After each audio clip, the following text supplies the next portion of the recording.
어, 운명을 바꾸는 사람. 성경 이야기를 들어가기 전에 운명에 대한 이야기, 세상 사람들은 운명을 어떻게 생각하고 있고 운명을 어떻게 바꾸느냐에 대한 말씀을 먼저 드려도 좋겠다, 그런 생각을 가졌어요. 보통 숙명이라고 하는 것은 잘숙자를 써서 그거는 변하지 않는 것이죠. 생년월일이라든지 또 성씨가 뭐냐, 남성이냐 여성이냐, 잘숙자, 이건 변하지 않는 것이죠. 그런데 운명이라고 하는 것은 세상 사람들도 관점이 크게 세 가지가 있습니다. 하나는 이제 운명이라고 하는 건 안 바뀐다. 만약에 점장이나 관상장이가 운명을 바꿀 수 있다고 하면 자기 관상 고쳐서 대통령이나 장관 되지 그냥 가만히 있겠어요? 그러니까 운명이라고 하는 것은 못 바꾼다, 그런 분들이 있고, 또 이제 운명을 바꿀 수는 있지만 위험하다는 사람들이 있습니다. 닭이 닭장에 있으면 상관이 없는데 괜히 닭장 뛰어났다가 개나 솔개의 밥이 된다, 이렇게 보고 있는 관점이 있습니다. 세 번째는 세상 사람들도 운명을 바꿀 수 있다고 생각하는 사람들이 있어요. 그래서 세네카 같은 사람은 용감한 사람에게는 나쁜 운명이 피해가고, 또 담대한 사람에게는 이 좋은 운명이 다가온다, 그렇게 보고 있는 거죠. 일본의 아주 전설적인 그런 이 점장이라고 그럴까요? 그런 분이 있어요. 미즈노 남보쿠라고 하는 운명학자가 있는데, 이 사람이 죽었다가 다시 살아나는 경험을 했다고 합니다. 그래서 9년 동안 자기를 수련을 했는데, 맨 처음에는 그 이발소에서 3년을 근무하면서 사람들의 얼굴을 보고, 두 번째로는 목욕탕에서 때밀이를 하면서 사람들의 몸을 관찰을 하고, 그리고 이제 화장장에서 시신을 3년 동안 보고 난 다음에 그 사람이 가지고 있는 관상이나 또 이렇게 이 몸에 있는 이 골격 뭐 이런 것들을 종합해서 제자를 3,000원이나 뒀다고 그래요. 그래서 그 사람 별명이 대일본이라고 하는 그런 칭호까지 얻게 되었다고 합니다. 근데 이 사람의 요점은 뭐냐면은, 좋은 운명을 갖다가 이렇게 개발을 하려고 하면 술이나 여자 이런 걸 멀리하고 음식이나 잡기 이런 것들을 좀 가려야지 된다, 절제해야지 된다. 절제의 운명학을 이렇게 내놔서 일본 사람들에게 많은 호응을 얻었던 걸 볼 수가 있습니다. 조금 우리 나라도 한번 안 믿는 사람들은 어떻게 보고 있느냐. 한국 같은 경우는 운명을 바꾸려고 하면 6가지가 중요하고 그걸 추천한다, 이렇게 얘기를 하고 있어요. 첫 번째가 뭐냐 하면은 하루에 2시간 정도는 명상을 해야 된다. 우리로 따지면 새벽에도 2시간 하면서 기도하는 거겠죠. 이 사람들도 그렇게 보고 있고, 두 번째는 적선을 많이 해라. 부자가 오래 살려고 하면은 거지에게 적선을 해야지 된다는 거예요. 세 번째는 독선을 많이 해라. 운이 나쁘면 괜히 여기저기 다녀봤자 재수 없는 사람 만나고, 그때는 책을 읽어라. 그래서 과거에 어떤 이제 국정원장 했던 분이 이렇게 자기의 주군이 피격당하고 난 이후에 이천 도자기 공장에 숨어 지냈죠. 왜냐하면 자기의 운이 다 했다고 생각하니까 나돌아다니봤자 재수 없는 사람만 만난다고 생각한 거죠. 네 번째는 과욕을 피해라. 왜 사람들이 그 세상 사람들을 그 점장이 이렇게 따라가느냐 하면 그 말도 일리가 있거든요. 그러니까 자기가 플라이급인데 헤비급에 도전했다가 큰일 나지 않냐 이거. 그래서 너무 과욕을 부리지 말라는 거예요. 자기의 운명 속에 관운이 있으면 돈을 좀 적게 벌어도 그 다음에 조직 생활하는 게 좋은 거고, 내 팔자에 물이 많으면 수영장 같은 거 경영하는 게 좋고, 그렇게 이야기를 합니다. 다섯 번째는 스승이 있으면 실수를 줄인다. 좋은 수승만 나는 건 아주 복 중의 복이죠. 인생을 단축하려고 하면, 지름길을 가려고 하면, 스승을 잘 만나야 된다. 여섯 번째가 이제 세상 사람들이 명당을 따지는 거죠. 그래서 명당을 많이 따지게 되는, 풍수지리를 부추기게 된 거는 하나의 사건적인 계기가 있었는데, 요즘에 대학이나 대학원에서도 풍수지리 같은 걸 적지 않게 가르치고 그걸 또 전공하는 사람들도 있잖아요. 그래서 그게 말도 되고 이럽니다만은, 돌아가신 분이에요. 손석우라고 하는 분이, 박정희 대통령이 조상묘를 갖다가 잘 써가지고 금오산 명당에다가 이렇게 모셔가지고 대통령이 됐다. 운이다해서 저격을 당했는데, 김일성은 이제 전주이신데 이 사람이 전주 모악산에 전기를 받아서 49년 동안 이제 권력을 행사하고 1994년 초겨울에 죽을 거다. 근데 그 다음에 7월 8일 날 이 김일성 씨가 죽고 나니까, 그리고 난 다음에 정치가들이 줄을 서기 시작했죠. 그래서 여러 대통령들이 가가지고, 그래서 김모 대통령은 부친 묘자리 잡아주고 난 다음에 가문의 운수 대통령과 함께 기다리던 대통령이 되시는가 하면, 낙선을 했던 이회창 씨 같은 분은 이장을 하다가 보니까 거기서 칼이 2자루가 나왔어요. 이러니 될 리가 있느냐고 막 이래갖고 흥분도 하고. 그런데 이런 것들에 대해서, 이런 운명을 바꾸는 거에 대해서는 여러분들이 크게 2가지 조심해야 될 게 있습니다. 이건 안 맞는 게 굉장히 많아요. 안 맞는 게, 결국 그 손석우라고 하는 분은 자신이 이 명당짜리 때문에 소송에 걸려서 아주 어려운 그런 노년을 보냈을 뿐만 아니라, 나중에는 도립공원에 불법 매장돼서 인생을 끝나고 말았어요. 그러니까 이거는 틀리는 게 많다는 걸 먼저 우리가 명심해야 될 필요가 있고, 다른 한 가지는 이 세상의 방식으로 운명을 바꾸는 거에 대해서 하나님이 싫어한다는 거예요.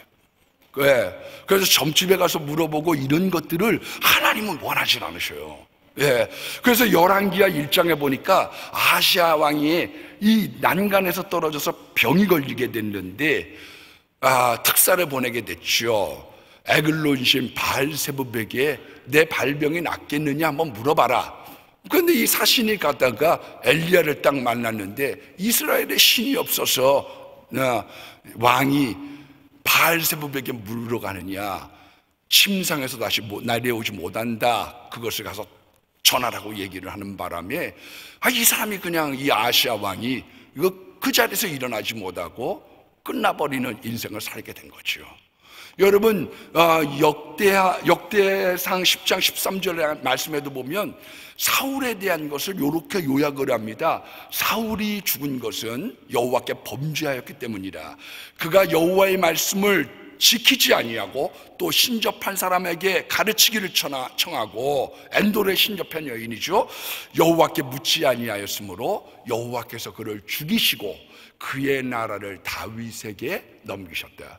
그러니까 하나님이 이 세상의 방법과 어떤 점성술을 가지고 어떤 일들을 갖다가 그런 일들로 뭔가를 발견하고 운명을 바꾸려고 할 때, 병을 고치려고 할 때 하나님께서 그것에 진노하셨을 뿐만 아니라, 사울 같은 경우에 그를 죽이시고 그의 나라를 다윗에게 넘기셨다, 그렇게 단언하고 계시는 거예요.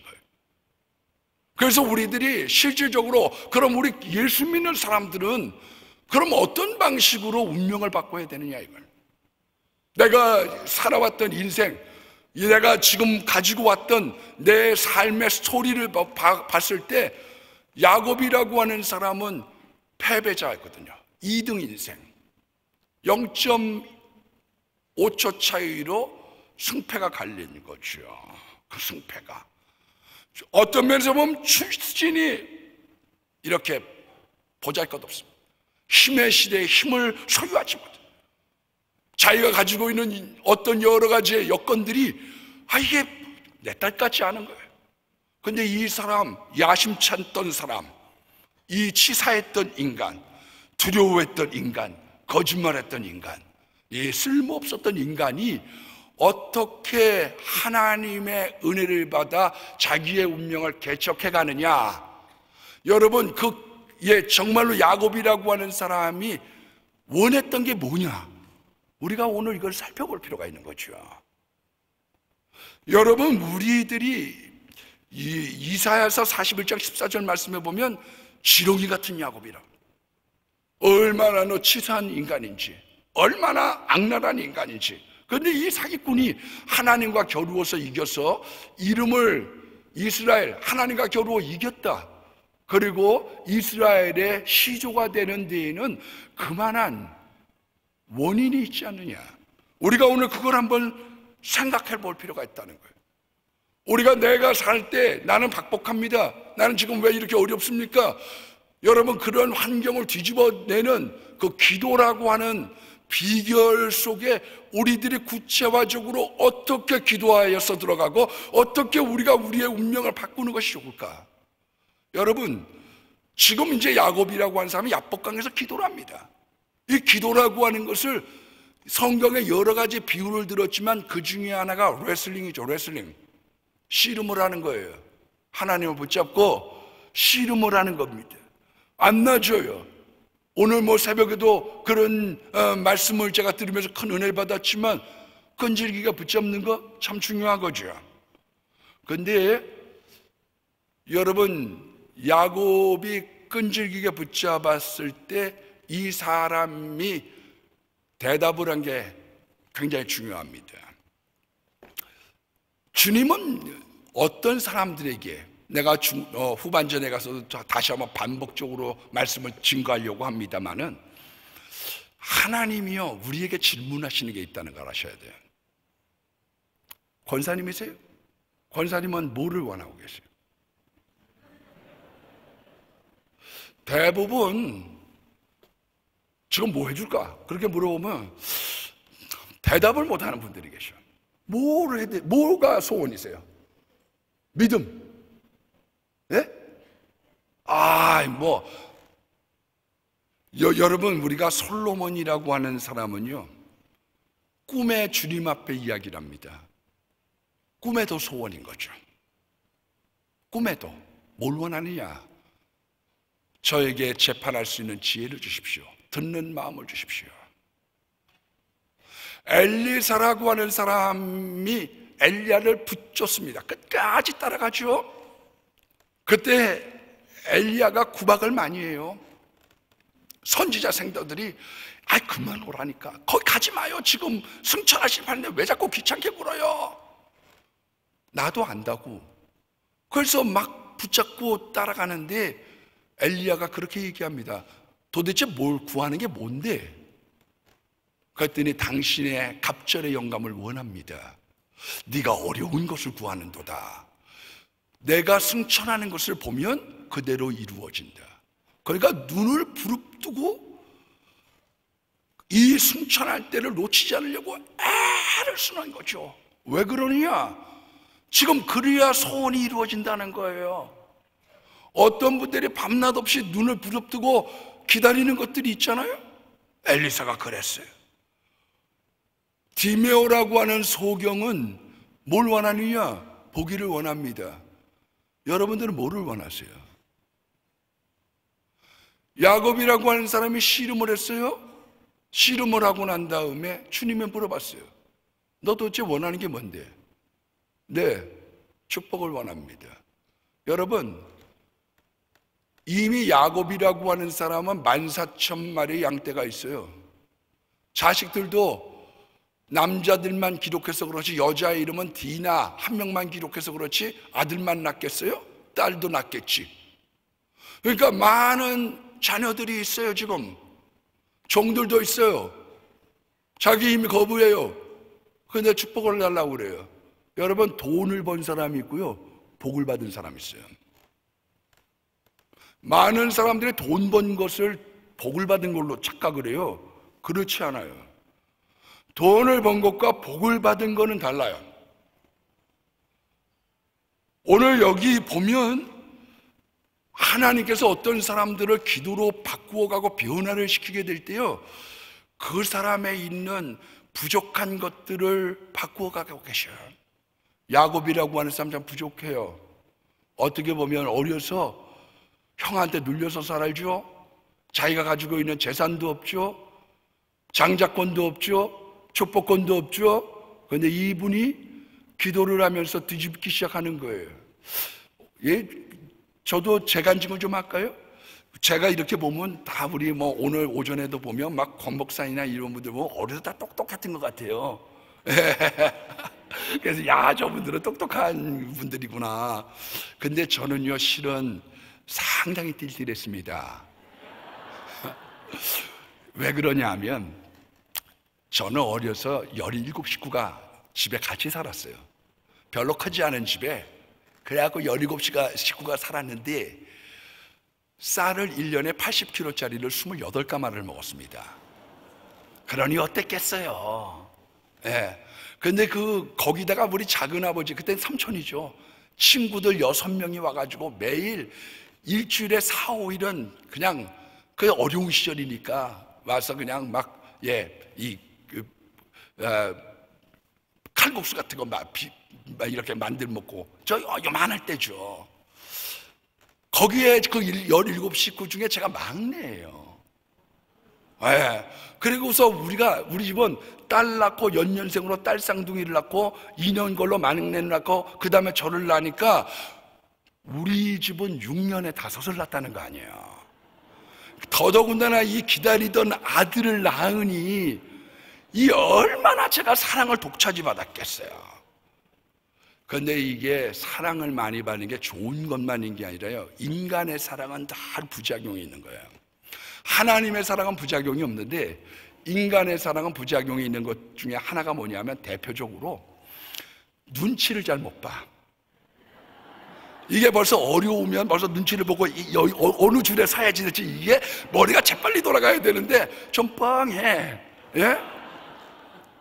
저는 이 명성교회 와서 원로 목사님을 이렇게 모셔오면서 가장 감사한 게 있다고 하면 눈치가 한 10분의 1은 돼서 목회하는데 그냥 평균은 좀 이렇게 부족해도 할 수 있게 된 게 굉장히 감사해요. 정말입니다. 이 눈치 없으면 안 되거든요. 그런데 전 눈치를 잘 못 보는 거예요. 사랑을 자꾸 받으면 그게 잘 안 생겨요. 예. 저도 대학교 다닐 때 미팅이라는 걸 했어요. 예, 미팅이라는 걸 했는데, 이제 남자들 쭉 있고 여자들 쭉 있잖아요. 그래갖고 이제 막 대화를 하는데, 갑자기 한 여자애가 벌떡 일어나더니 하는 이야기가, 야, 심상영, 넌 네가 앞으로 성공하고 잘 될 줄 알지? 넌 잘 못 돼. 넌 지극히 평범해. 왠 줄 알아? 너는 센스가 없거든. 그러면서 하는 이야기가, 너 센스가 없어. 그러면서 얘가 너 좋아하는 거 알아 몰라? 모르지? 야, 가자. 이러면서 그냥, 아이고, 아닌 밤중에 홍두깨라고 순진한 게 왜 죄가 돼야 되나요? 그냥 눈치 굉장히 중요해요.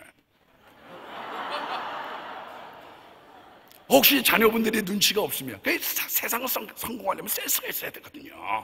이게 사랑을 많이 받는 게 없어요. 띨띨한 거는, 그러니까 집에서 사랑을 받으면 학교에 별로 가고 싶은 마음이 없는 거예요. 그러니까 애들이 학교 가기 싫다는 애들은 집에서 과잉 사랑을 받은 거죠. 과잉 사랑. 예. 애들이 왜 이렇게 숟가락물과 가만히 있는 줄 아세요? 내가 지금은 힘이 없어서 엄마 말을 듣지만 내 속은 아니야. 그래가지고 그냥 질질 끄는 거죠. 애들이 생각이 많거든요. 그러다 보니까 무슨 싸움을 잘하는 것도 아니고 학교 가고 싶은 마음도 없고, 그리고 뭐 운동을 잘하는 것도 아니고 뭐 내세울 만한 게 별로 없어요. 근데 여러분, 요번에 이제 여름 성경학교 수련회 같은 게 있고 그렇지만 저도 이제 다음 세대들이 걱정되는데, 여러분들뿐만 아니라 은혜 받는 거 참 중요합니다. 왜 그러냐 하면 제가 이제 기도를 했어요. 곽전태 목사님이라고 하는, 그땐 구로동이 지로동이에요. 비만 오면 질다고 그래갖고. 그래서 지로동인데 그분이 제 중학교 2학년 말에 이분이 우리 교회 부흥회로 오셨어요. 그땐 이제 토요일 날 새벽까지 하잖아요. 근데 봄방학이어서 제가 그걸 갖다가 꾸준하게 다 참석했어요. 그랬더니 어른들이 아이고 말썽꾸러기 상여가 은혜 받았네 막 이제 이러고 있어요. 예? 그땐 전 교회가 좋은 게 왜 그러냐면 학교에서는 이제 평균 밑으로 놀다가 교회는 그래도 아무개 집사의 아들이라고 봐주기도 하고 이래서 전 교회가 좋았어요. 왜냐하면 좀 떨어졌으니까요. 그래갖고 이제 이 여기를 하는데 제가 그때 처음으로 기도라는 걸 해봤어요. 뭐 딴 때도 기도는 했지만 은혜 받으니까 기도를 했는데 그 기도를 5가지를 했는데 한 가지는 기억이 잘 안 나고요. 하나는 중등부회장이 되게 해주세요. 그러면 제가 열심히 회장 일 할게요. 됐어요. 여자애들이 몰표를 몰아줬어요. 믿어져요? 두 번째는 뭐가 있었느냐 하면 제가 지금 요즘에 이 허스키한 것 때문에 굉장히 이제 하나님에게 얻어맞아가지고 자꾸 목을 잘못 사용해서 제가 그렇습니다만 원래는 제가 목소리가 참 좋았습니다. 진짜 목소리 좋았어요. 근데 이제 막 산에 가서 기도하고 뭐 이러다가 목 관리 잘하라고 그랬는데 제가 그거를 좀 잘못한 것도 있고 하나님에게 좀 얻어도 맞고 이래갖고 지금 좀 그래요. 근데 그때 이제 우리 목사님 그 아들이 아주 찬양을 잘했어요. 목사님이 원래 중앙대학교 성악을 하셨어요. 심리학을 부전공을 하셨어요. 새벽 예배 이렇게 어려서 학생 때 나오면 여호와는 나의 목자시니 그 찬양을 쫙 5분 전에 부르면 근데 그 아들이 노래를 정말 잘하는 거예요. 그래서 하나님 저도 석대형처럼 목소리 좋게 해주세요. 근데 목소리가 좋은 거예요. 제가 그래갖고 집에서 이렇게 전화를 받잖아요. 전화를 받으면 우리 누나들 친구가 지금 전화 받은 남자 누구야? 그럼 우리 내 동생이다 어쩔래? 막 이러는 거예요. 세 번째는 결정적인 건데 저는 운동을 못하는 거예요. 그래갖고 얼만큼 운동을 못하느냐 하면 6학년 때 문광원 선생님이라고 살아계시면 뵙고 싶은 분이 계세요. 근데 이분이 수영을 갖다가 이렇게 수영장에서 가르쳐 주셨는데 하여간 못 배운 사람 딱 저하고 또 한 사람 나만큼 못나는 사람 하나 그 사람 못하는 거예요. 내가 막 50m 그 초등학교 때 50m 달리기 아니에요. 막 달려가면 애들이 다 웃어. 반아이들이 뛰는 모습이 이상하다고. 그래갖고 이제 하나님께 제가 기도를 드렸어요. 하나님 제가 운동을 좀 잘하고 싶어요. 애들이 자꾸 저를 놀린다. 솔직하게 기도를 했죠. 여러분들은 기도를 어떻게 하세요? 전 그렇게 해요. 그래가지고 이제 기도를 했더니 제가 삼선중학교를 나왔는데 이런 일이 생겼어요. 그때는 뭐 오전에는 공부하고 오후에는 막 애들이 막 개떼같이 몰려들잖아요. 막 사람 떼들인지 뭐 막 이라고 막 전부 볼 차고 이제 이래요. 그런데 이제 체력장을 한다고 그래갖고 200m를 5바퀴를 도는 거예요. 200m를 5바퀴를 도는데 제가 이렇게 그 체육 선생님이 머리가 벗겨져서 모자 쓴 체육 선생님이 있는데 그때나 지금이나 어떤 애 4바퀴 돌고 난 다음에 와가지고 5바퀴 돌았어 이런 애들이 있지.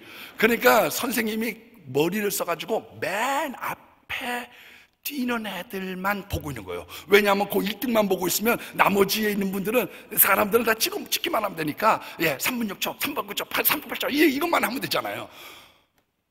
저는 4바퀴를 돌았는데 이 체육 선생님이 저를 붙잡으면서 하는 얘기가 네가 1등이라는 거예요. 그래서 내가 선생님 저 한 바퀴 더 돌아야 돼 놔주세요 그랬더니 안 된대. 네가 1등. 4바퀴라니까요. 아니래. 네가 1등이야. 내가 맨 처음 뛰는 사람을 내가 눈여겨봤다는 거예요. 그래가지고 제가 3분 6초가 나왔다는 거 아니에요. 그래가 체력장이 내가 특급이 됐어요. 특급이 그 학교 체력 특급은 쉽지 않거든요. 이게 뭐 특기장애 학생으로 장학금을 준다고 고등학교를 가라는 거예요. 그 다음부터요 이게 사람의 간덩이가 붓기 시작하니까요 운동을 하기 시작하는데 철봉도 띵틀로 막. 제가 고등학교 2학년 때는 최고 100점도 맞았습니다, 여러분. 기도라고 하는 거는요, 굉장히 중요한 거예요. 할렐루야. 혹시 자녀들 중에 좀 띠일하다고 생각하는 분들은 이 부흥회 같은 데는 잘 데리고 가셔야 돼요. 왜냐하면 언제 올지 모르지만 하나님께 드리는 기도는 바꾸더라. 두 번째는요, 이 야곱이 돈은 많이 벌었어요. 처자도 많은데 성격이 삐뚤어. 사기꾼이요. 정직하진 못해. 그래서 자꾸 도망자 인생을 삽니다. 형한테 도망가, 라반에게 도망가, 예? 저쪽에 있는 무슨 족속에게 도망가.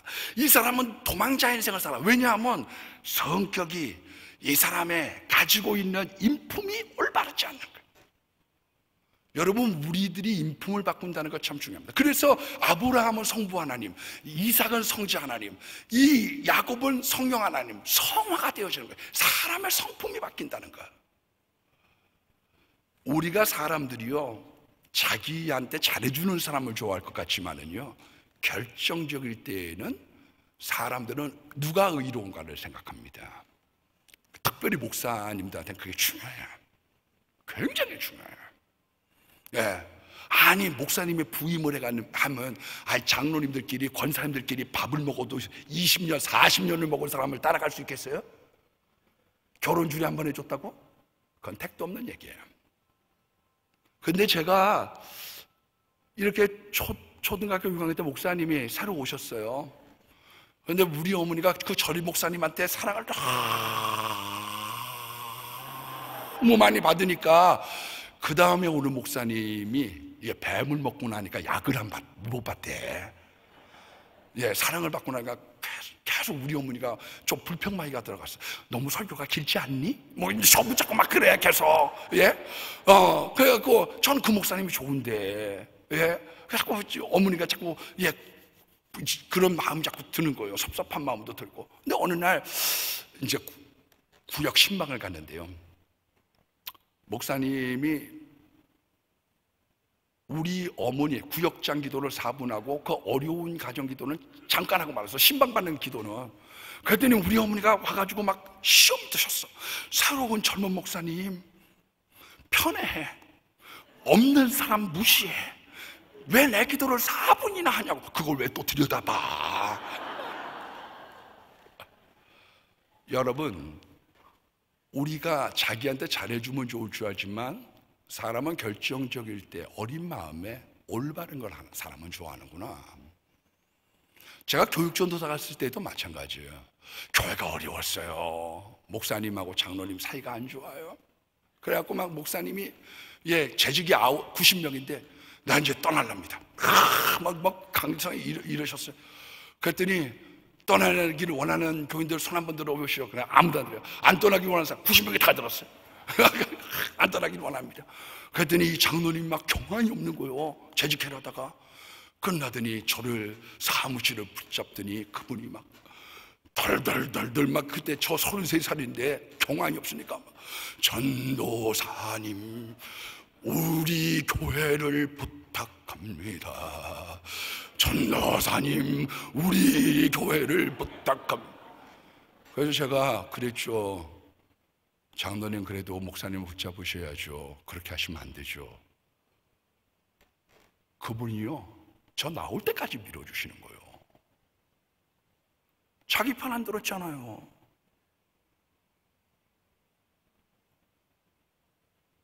제가 전임 전도사 갈 때도 목사님이 중간에 가리셨어요. 사목사님을 제가 받아들였는데 모시게 됐어요. 거기에 수석 장로님이 자꾸 이제 저하고 친하니까 저하고 자꾸 손 붙잡으시려고 그래요. 근데 제가 뿌리치고 그 다음에 그 오신 목사님이 신발로 놔드리고 제가 저의 도리를 했더니요, 자기 말 안 들어준 거 아니에요. 그분 말.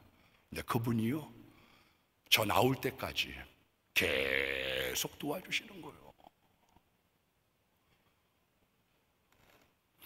사람들이 오해하는 게 있어요. 친하면 그 사람이 내 편이 될 줄 알지만 사람들의 결정은 그렇지 않아요. 사람들은 누가 올바른지, 바른 게 누군지 그걸 원하고 있는 거예요. 혹시 여러분들의 인생 속에 수단 방법 가리지 않고 돈 벌고 잘 되려고 했던 분들이 있다고 하면, 하나님, 내가 내 마음을 올바르게 할 수 있도록 도와주십시오. 내가 형과의 관계가 안 좋았습니다. 내가 부모와의 관계가 돈 때문에 서먹해졌습니다. 이런 분들이 있다고 하면 이것을 화평으로 바꾸는 것을 축복이라고 얘기하고 있는 거예요. 세 번째로는요, 오늘 새벽에도 그런 말씀을 하셨지만 고난이 축복이에요. 전 솔직한 얘기로요, 고난이 축복이라는 말을 명성교회 부목사로 와가지고 처음 들었어요. 물론 그전에도 알고 있었어요. 근데 다 복 주옵소서 저도 복 좋아해요. 복이라고 그러면 자다가도 벌떡게. 저 복 좋아해요. 네. 돌아가신 이중표 목사님이 설교에 한번 그런 얘기를 하더라고요. 권사님 한 분이 계속 조는 거예요. 그런데 기분이 나빠. 예? 기분이. 근데 어느 날 식사를 모시겠다고 그러더래요. 그래서 그동안 평소에 하고 싶었던 말도 있고, 왜 예배 때마다 조느냐, 그 얘기 좀 하려고 갔더니 차가 근사하더래요. 그래갖고 한마디 던졌죠. 이 차 빌려온 겁니까? 그랬더니 목사님 무시하지 마세요, 이건 내 차예요. 그래서 조는 사람이 차는 좋은 거 어떻게 받았네. 그랬더니 밥을 갖다가 딱 먹는데, 식사를 하는데 그 권사님이 그러더래요. 목사님, 내가 좋으니까, 설교 때마다 좋으니까 밉죠? 그러니까 이분도 솔직하니까 네, 미워요. 그렇게 얘기를 했더니 제가 설교 때마다 졸지만 복 받는 비결은 알아요. 그래서 뭐냐? 그랬더니 내가 졸다가 복 그러면 눈 뜨고 아멘 한다는 거예요. 자다가도 복 그러면 아멘 그런다는 거예요. 그 다음 주에 보니까 이 권사님이 또 졸 거예요. 그래갖고 진짜인가 해가지고 복 받으라 했더니 아멘 그러고 다시 자더래. 여러분, 복 좋아해야 됩니다. 어떤 분들은 우리 부목사님이 막 신학교에서 배우는데 기복적이든 그런 얘기해. 어느 날 제가 여기도 목동이지만 개전에도 목동이 있거든요. 거기서 보니까 목동 사거리부터 막 X자성 플러스 Y자성 막 이래가지고 막 큰 소리로 막 그러고 있어.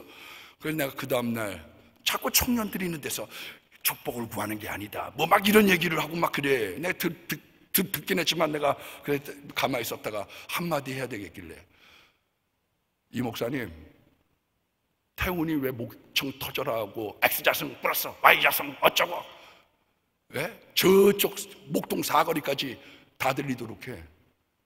복 받고 싶은 거 아니야. 자녀 잘 되기 원해서 그런 거 아니야. 왜 하나님 앞에 정직하지 못해? 너희들이 어찌하여 아랠 줄을 모를까? 근심 걱정 무거운 짐 아니 진 자 누군가?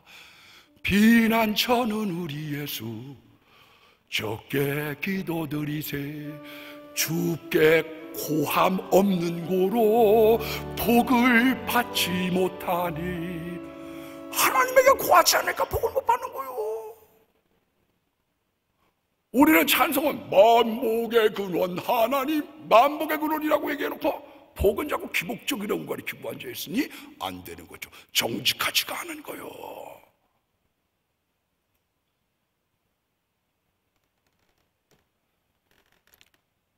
여러분, 우리가 가만 보면요, 고난이라고 하는 게 나중에 보면 그게 축복이에요. 오늘 원로 목사님 말씀하실 때 보면 다리가 불편하시다 그런 거 있으실 때마다 기도하시겠죠. 저도 이제 은사를 조금 받고 난 다음에요, 제가 좀 자고해졌어요. 그래갖고 제가 축농증하고 비염이 생기기 시작한 거예요.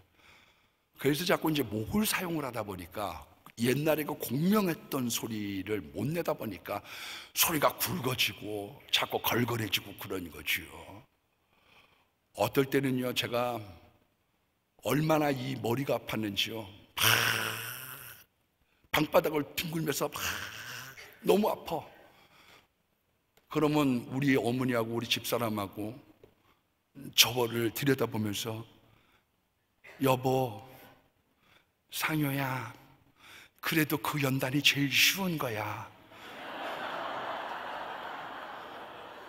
가난하면 다 고생하지만 그건 너만 고생하면 되잖아.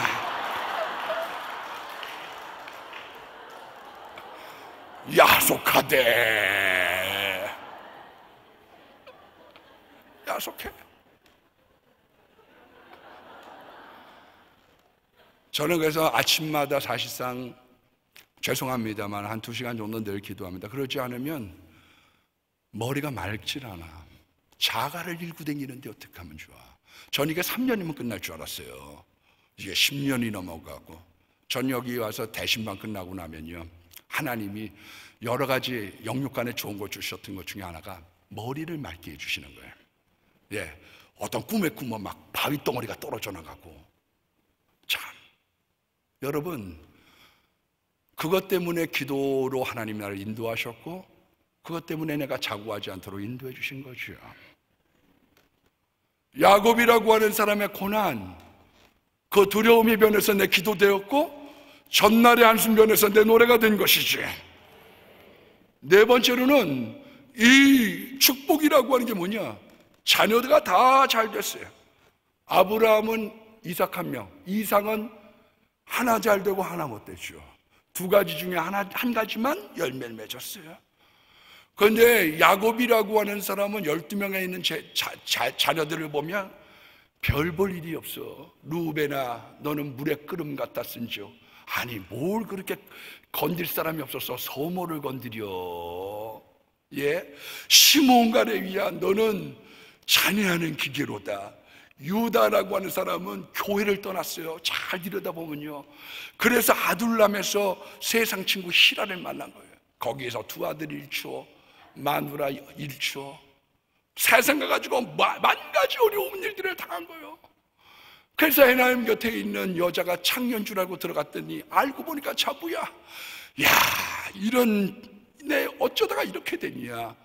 그러나 나 주님께 돌아옵니다. 나 예수님께 돌아옵니다. 그리고 난 다음에 거기에 있었던 루벤, 시므온, 레위, 유다 할 것 없이 그 12명의 아들들을 다 이스라엘의 족장으로 만들잖아요. 그 부족했던 사람들, 니제는 뭐라고 얘기했느냐 하면, 나사렛 예수는 걸레들만을 데리고 다녔다는 거예요. 별볼일 없었던 사람들, 그야말로 내가 이제 일주일 있으면 나 죽어, 십자가에 달려 죽어. 근데도 거기 모여가지고 내가 좌의정 될게, 내가 우의정 될게, 니네들이 다 해먹으면 우리 뭐하냐, 그런 거로 싸우는 철없었던 제자들을 예수님의 손에 들어가니까 그 사람들이 순교까지 한 시대뿐만 아니라 오고 오는 세대에 놀라운 하나님의 사람이 됐던 것처럼, 야곱이라고 하는 사람 1등, 2등, 3등, 4등이 그 모양이니 나머지 건 볼 것도 없죠. 그런데 그 사람들, 그 자식들을 다 즐기려고. 5번째는 평화예요. 하나님의 미인계가 있습니다. 하나님의 미인계. 하나님을 기쁘시게 하면 원수와도 화목한 거고요. 예? 이 에스더의 미인계는 뭐냐? 금식이지, 금식. 금식을 했더니 아까다 이뻐 보이는 거예요. 야곱이라는 사람이 찬양 기도를 했더니 형이 아까다. 여러분, 하나님의 미인계가 뭐냐? 기도하고 찬양하고 하나님을 기쁘시게 하는 거예요. 그럼 원수하고도 화목하고 하나님께서 좋은 평화를 주셔. 어떤 분들은 돈이 많으면 될 것 같지만 보면 뭐 자녀는 이랬고 누구는 어떻고 문제와 사건이 많아. 왜? 그 사람은 돈 버는 사람이지 복 받은 사람이 아니거든요. 여러분들 가운데 혹시 평화가 깨진 분들 있습니까? 오늘 여러분들 여기 와가지고 기도하고 여기 와서 금식도 하고 여기 와서 부르짖을 때 평화가 나타날 줄입니다. 6번째는요, 하나님을 붙잡는 거예요. 하나님을 붙잡아야 돼요. 하나님을. 저도 그냥 열심을 냈죠. 명성교회 있을 때도 그렇고 막 부지런히 막 이래가지고 왔다 갔다 하고 막 신방하고 막 그래. 그 목사님 저한테 이렇게 한 말씀 뚝 던지는 게 있어요. 뭐냐면 주님을 잡아야 돼. 그리고서 그냥 가버리셔. 바쁘시니까 주님을 잡아야 돼. 나 막 사람을 잡아야 돼. 양떼를 잡으려고 그러면 몇 개 잡겠어요, 여러분? 여러분 본론으로 좀 들어왔어요? 하나님하고 손잡으세요. 하나님하고 손잡고 그분의 뜻이 이 땅에 이루어지도록 그것을 놓고 기도하면 하나님께서 함께 하실 겁니다. 하나만 더 이야기할까요? 여러분, 축복은 하나님을 만나는 거예요. 오늘 여러분 여기 오셔서 하나님 만나고 가길 바랍니다. 구약 최대의 축복이 뭐냐 하면 하나님 만나는 거예요. 하나님 만나는 거예요. 아담과 하와가 범죄하고 난 다음에는 산고가 생기고 땅이 저주를 받아 어렵게 되어졌어요. 네가 땀 흘려야 너 먹고 살아. 그러니까 이 세상에 쉬운 게 없죠. 그런데 가인이 범죄하고 난 다음에는 내가 이제 지면으로 쫓겨나온 즉 하나님 얼굴을 못 배우리니 하나님의 얼굴을 보지 못하는 거예요. 아담과 하와는요 죄를 짓고 난 다음에 부끄러웠어요.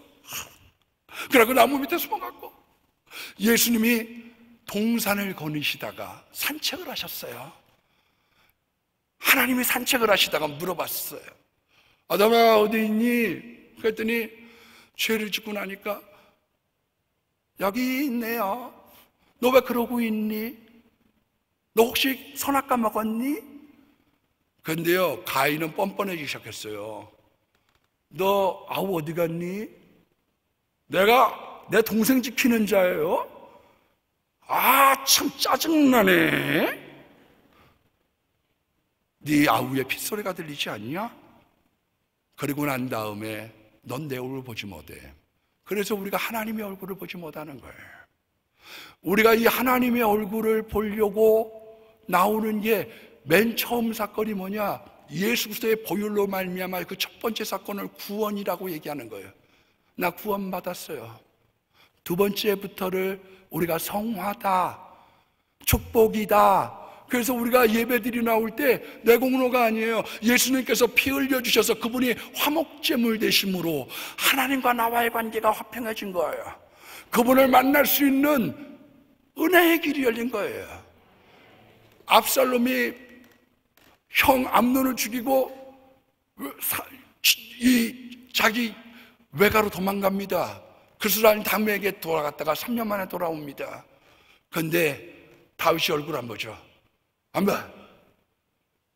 용서는 했지만 화목하진 않았어요. 여러분 예수님이 왜 화목제물이 되셨느냐? 그분이 우리를 구원해 주셨을 뿐만 아니라 하나님과 나 사이, 이웃과 이웃 사이를 평화를 주기 위해 오신 분이에요. 우리가 여기 왜 모였느냐? 하나님 만나려고 온 거예요. 그래서 두 번째부터 만날 때에는 그것을 우리가 축복이라고 하고 은혜라고 하고, 우리 믿는 사람들이 잘못 가면 어떻게 하는 줄 아세요? 하나님이 채찍을 내시는 거예요. 너 채찍을 맞는 이유가 어디 있느냐? 돌아와 돌아와 마음이 고난이여. 그리고 돌아오시면 더 좋은 옷을 입히시고 신발을 시켜주시고 잔치를 베풀어 주시는 하나님. 우리 장로교는요 어떤 사람이 잘못했다고 할지라도 그 사람을 끝까지 책임져 주시는 하나님, 그걸 성도의 견인이라고 얘기하죠. 그래서 잘못하면 견인차로 끌고 가는 것처럼 천국까지 망가져도 내 영혼의 문제, 내 육신의 문제가 있다고 할지라도 내가 얼룩지었음에도 불구하고 내가 내 자녀를 버릴 수 없어. 난 너를 사랑해. 난 너를 구원했어. 그게 우리 장로교 교리예요. 그러나 장로교를 제외한 곳에서는요 폐기가 될 수 있다고도 가르쳐요. 그게 요한계시록이고요, 파선한 자 후메네와 알렉산더가 있고요, 세상을 사랑해서 세상으로 돌아갔던 데마도 있는 거예요. 교파적으로 차이는 있지만 하나님은 우리를 사랑하시는 아버지예요. 오늘 여러분 조금 더 구체적으로 만나려고 여기 온 거 아니에요? 옛날에 부흥사 목사님들이 그렇게 얘기하셨어요. 집에서 기도하는 건 손발로 세수하는 거고, 그 다음에 교회 가서 기도하는 거는 샤워하는 거고, 그리고 기도원에 와서 푹 잠기는 거는 온천탕이 온 거예요. 온천탕에 묵은 때를 벗기려고 와서 이 하나님의 은혜의 동산을 왜 우리가 가끔 찾아야 되는 줄 아세요? 교회가 가장 귀하고 가장 좋지만 내가 알고 있지 못하는 죄. 그래서 우리가 엑스레이 찍어보는 거 아니에요. 난 괜찮아, 내가 MRI 찍어보는 거잖아요. 머리에 꽈리가 있었는지 나 몰랐네. 나 주님 엑스레이를 찍어주세요. 내 이 엑스레이를 찍고 내가 거기에 회개하고 내가 이제 바르게 살아갈게요. 하나님 믿음으로 살아갈게요. 혹 어떤 분들, 우리 자녀분들에게는 주님과 만나는 대화가 있었으면 좋겠어요. 저는 주님이 저에게도 물어보셨던 게 3번 있어요. 여러분 주님이 물어보신 적 있으세요? 있으세요? 이번에 한번 만나보세요. 다른 것들은 우리가 하나님께 여쭤보죠. 하나님, 내가 이거 어떻게 하면 돼요? 하나님, 나는 갈 길 모르니 주여 인도하소서. 어찌해야 좋을지 주여 인도하소서. 어찌해야 좋을지 주여 인도하소서. 우리가 하나님과의 대화는 우리의 소원을 아뢰고 하나님의 뜻을 기다리는 거예요. 그런데 정말 하나님은 어떤 분이시냐면요, 인격적인 하나님이 중요한 것은 우리에게 물어보셔요. 너 의견이 뭐니? 축복입니다. 영감입니다. 저는 사실상 30 전후에 27살부터 31살 사이에 하나님을 3번 만났어요. 늘 만나죠. 늘 만나는데 중요한 것은 하나님께서 저에게 물어보셨어요. 제가 대학교 4학년 때 하나님, 저 대학원을 가고 싶어요. 그리고 아르바이트를 해서 내 손으로 돈 벌어서 공부하고 싶어요. 그리고 장가 가게 해주세요. 머리가 벗겨졌으니까 하나님 책임져 주세요. 27살부터 막 저 95번 버스 탔는데 27살 때 자리 양보 받았다는 거 아니에요. 목사님 자리 양보 받으신 몇 년 되셨어요? 저요? 저 자리 양보 받는 거는 진짜 그래서 기도가 간절하게 나오더라고. 사연 많은 이 남자의 과거를 묻지 마세요. 기도를 했는데요, 첫 번째 만남이 뭐였느냐 하면요, 하나님 기도라고 학교 가서 3가지를 놓고 계속 잠깐 기도를 했어요. 근데 하나님이 저한테 질문을 하세요. 너 어떤 여자를 원하니? 돈 많은 여자를 원하니? 정말이요. 그래서 제가 돈 많은 여자를 필요로 하진 않아요. 그때는 철이 없었어요.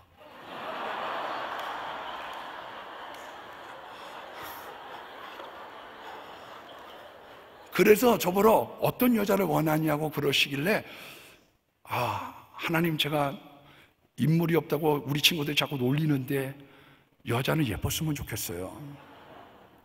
지금은 환갑이 돼가지고 좀 그렇지만 젊어서는 괜찮았다고. 진짜 그렇게 해요. 여러분들은 기도를 어떻게 하세요? 전 그렇게 해요. 그리고 제가 이런 이야기들을 잠깐 했는데 하나님 그냥 사라지셨어요. 2번째, 전 직장 갔어요. 하나님 16살 때 불렀을 때 우리 집에 와가지고 오화문 장로님이라고 하는 분이 맹인 장로님이에요. 근데 이제 교회들마다 돌아다니면서 특송을 해줘요, 이분이. 나 가나안 땅 귀한 성에 들어가려고. 약간 9명 장로님들이 이 찬양을 하는데 우리 집에서 이분을 3번인가를 대접했어요. 뭐 그때만 해도 국수 뭐 이런 거지요. 근데 그분이 자기 간증을 뭐라고 그러시느냐 하면, 내가 하나님 앞에 주의 종으로 서원해놓고 하나님 말씀 어겼다가 맹인이 됐습니다, 이렇게 얘기를 하시는 거예요. 근데 우리 어머니가 기도를 하는데 우리 아들 주의 종 되게 해달라고 기도 안 해서, 엄마, 나 그러다가 장님되면 어떡하라고. 그래서 우리 어머니는 주의 종 되게 해달라고 기도하고 세상 가도 힘들어. 주의 종도 힘들다고 그러지만 돈 버는 것도 힘들어. 세상도 힘들어. 그러나 이건 하늘의 상급이 있잖아. 막 그 얘기를 하는데 이러다가 장님 때문에 어떡하냐고. 우리 어머니는 보내주세요. 저는 그 옆에서 철부도 들어오면 안 됩니다. 막 이라고 기도를 했는데 나중에 자꾸 하나님이 회방을 놓으시는 거예요. 원하던 직장을 가면서 하나님께 그렇게 기도했어요. 하나님, 회방만 놓지 마세요. 전 잘할 수 있습니다. 하나님만 회방 놓지 않으면 전 잘할 수 있어요. 근데 내 힘으로 하려고 했더니요, 세상의 벽도 힘들고요, 온갖 짐들이 오기 시작하는 거예요. 내가 이러려고, 내가 정말 원해서 내가 세상에 왔는데. 그리고 회사 사무실에 묵상을 하고 있었어요. 어떨 때 너무 갈급해. 기도하고 싶은데 기도할 공간이 없어. 막 그러면 화장실에다가 그때만 해도 신문지 깔아놓고 막 기도해. 하나님, 나 너무 갈급해요. 나 하나님 갈급해서 못 살겠어요. 갈급해요. 근데 주님 찾아에 오셨어요. 네가 제일 잘하는 게 뭐냐? 제가 영어한다고 하지만 미국 거지만 같은 것도 못하고요, 어려서부터 다녔던 교회를 제가 제일 잘 알죠. 그래. 그리고 사라지셨어요. 31살 때 주님을 잠깐 만났어요. 전 주님과의 만남이 좀 너무 시시해. 어떤 분은 막 십자가 포효를 막 이러고, 난 왜 그렇게 못 만났는지 몰라. 근데 주님이 저한테 오셔갖고 딱 한 말씀 질문하셨어요.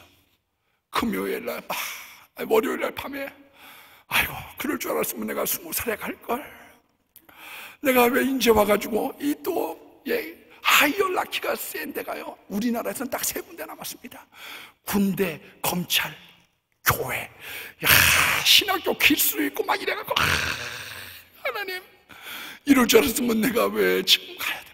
그래갖고 이제 갈등 많을 때 철회를 했는데요, 주님이 찾아오셔서 질문하세요. 축복을 줄까 능력을 줄까? 뭐라고 대답해야 돼요? 뭐라고 대답해야 돼요? 축복을 줄까 능력을 줄까? 에? 에?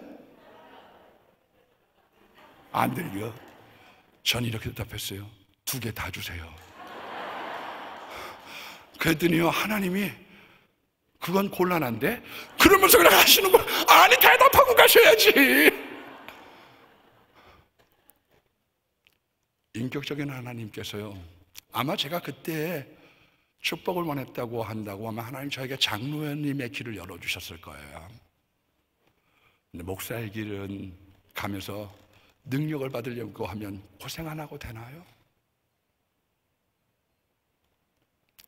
고생 안 하고 되나요? 어느 날 개척이 안 된다고 그러고 목회가 있는, 다 어려운 이유가 어디에 있느냐? 제가 볼 때는요, 고생 안 하고 되는 게 있나요?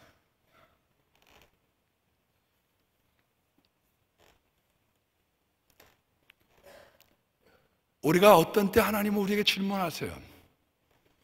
너 뭘 원하냐? 하나님은 이 시간 여러분들에게 질문하세요. 뭘 원하니? 왜 올라왔니? 날 왜 만나려고 하니?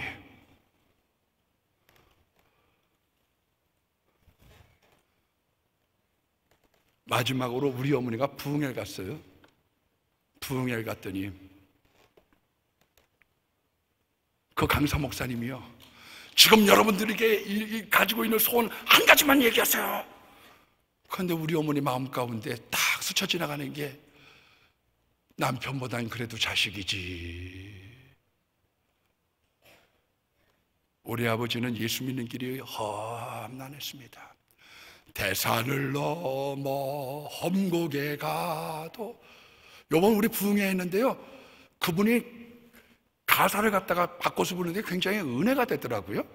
대산을 넘어 홍콩에 가도 빛 가운데로, 말하는 대로 되잖아요.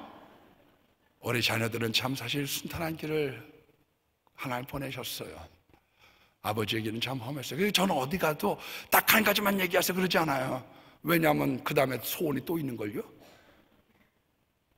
오늘 여러분, 야곱처럼 돈 번 사람 되고 좋아요. 복 받는 사람 이런 사람 아니에요? 오늘 여기에 걸린 것도 있다고 하면 주님 잘 만나고 내려가서 교회를 돕고 목사님 목회 도와드리고요. 목사님 목회 도와드려요. 아멘. 저도 설교 기억하지만 인도네시아 간 김용구 목사님이 새벽 예배 때 목사님을 잘 도우면 자녀가 잘 됩니다. 저도 그래서 목사님들한테 나름대로 잘 이렇게 인사하려고 그래요. 왜 그런 줄 아세요? 주의 종들한테 잘하면 자녀가 잘 된다고 좀 믿거든요. 저도 섬겨야 되죠. 여러분 잘 도와드리세요. 교회를 잘 섬기세요. 교회 입장에 서서 얼마나 하길 원했겠어요. 시간 오버됐는데 하나 더 얘기할까요? 언제 또 이 자리에 쓸지 모르잖아요. 저기 있는 분들이 얼마나 난 왜 안 시키는 거야? 돌아가면서 또 해야지 되니까 언제 또 생길는지 모르잖아요. 그래서 그냥 겸연쩍지만 제가 팁으로 하나 이야기할게요. 제가 명성교회 맨 처음에 왔을 때는 한 3년 있다 가려고 그랬어요. 근데 저보다 한 개수 위가 85기예요. 그 사람들이 11명이야, 그 교실에. 그래서 나는 여기 있다가 이름 없이 빛도 없이 잠깐 있다 가오리다. 이름 없이 빛도 없이 잠깐 있다 가오리다. 그리고 그때는 교만해가지고 자신이 충만했어요. 나 30명 교회만 가도 거기다 십자가 꼽아도 나 부흥시킬 자신 있어. 그런 마음이 있었거든요. 신세질 마음이 없으니까 자기 하고 싶은 대로 하대. 그래서 여러분 뭔가 사람이 기대가 있는 거 좋은 거예요. 제가 해보니까요, 마음가짐이 그러면 안 숙여져. 진짜요. 그래갖고 막 그런데 워낙 어리니까 목사님 내비로 뒀죠. 근데 3, 4년 있다가 이 얘기가 길어져서 결론만 얘기할게요. 제가 어떤 사건이 하나 생겨서 베들레헴실에 가가지고 기도를 했어요. 근데 첫 번째 보였던 게 들보예요. 들보가 보이더라고, 기도를 하는데. 그래서 내가 여태까지 내 눈에 들보는 보지 않고 남의 눈에 티만 보고 앉아 있었구나, 그렇게 생각했어요. 그러면서 회개가 터졌어요.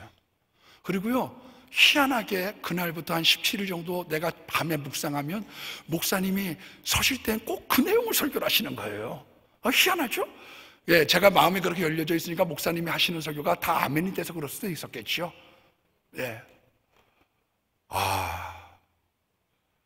은혜를, 회개의 문이 열렸어요. 그래가지고요, 그때는 제가 사실 지금은 아니에요. 지금 때가 많이 묻어갔고요. 근데 그때는 제가 무슨 기도를 드렸느냐면요, 하나님, 우리 원로 목사님은, 그때는 이제 당회장 목사님이죠. 당회장 목사님은 세계 선교를 향해서, 그리고 하나님 큰 일을 많이 되시는 분입니다. 내 인생을 덜어서 목사님을 더 오래 살게 해주세요. 그것이 하나님께 더 영광이 되지 않겠습니까? 이분이 하는 역할이, 내가 그렇게 기도했어요. 그랬더니 우리 집사람이 길길이 뛰대. 그래가지고 그렇게 기도 이제 하다 말았죠. 지금은 안 하죠. 혹시 그 기도 들으실까봐. 근데 그리고 난 다음에 제가 어떤 생각이 드느냐면요, 당회장 목사님이 저렇게 하려는 데까지는 얼마나 많은 고민과 기도를 했을까. 저 결정을 할 때까지는 얼마나 많은 결정을 했어요. 고심과 기도를 했을까. 그 마음이 드는 거예요. 나 잘 되라고 하는 설교인데 예배 때마다 자꾸 눈물이 나는 거예요. 예배 때마다.